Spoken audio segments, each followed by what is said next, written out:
કારણ કે એ લોકોનું ફૂડ બહુ એટલે બહુ આમ માઇલ્ડ સ્પાઇસ હોય. ઓકે આપણા માટે જે ટેસ્ટલેસ જે ફૂડ હોય ને, મતલબ સ્પાઇસ લેવલમાં કહું છું, ટેસ્ટી બહુ હોય ફૂડ એનું, પણ જે આપણે જે તીખું જે આપણા માટે સૌથી ઓછું હોય ને એના માટે સૌથી વધારે તીખું. ઓકે એટલું ઓછું તીખું ખાય એ લોકો, એમ લેવલે એટલું માઇલ્ડ છે એ લોકો. ઓકે એટલે એના માટે એ ત્યારે બહુ તીખું, પણ એ કંઈક હા મને ગમે છે એમ, ધીરે ધીરે એવું સ્પાઇસ લેવલ એને સેટ થઈ ગયું. અત્યારે મારથી એ વધારે તીખું ખાય. That one you're saying that I cannot endure the spiciness.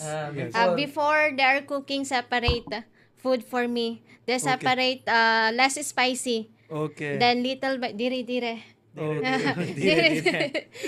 પેલા અલગ કરવું પડતું એમના માટે. હવે બધું જમી લે. મારા કરતા વધારે તીખું ખાય, મારા કરતા વધારે મરચા ખાય. હું એક ખાઉં તો બે ખાઈ જાય. Then now I can eat chili. Okay એટલે એ રીતનું. પછી ધ્યાન રાખજો, કારણ કે મરચા ખાઈ તો પછી તીખી થવા મળે, થોડુંક બધી વસ્તુ તીખી થવા મળશે. ના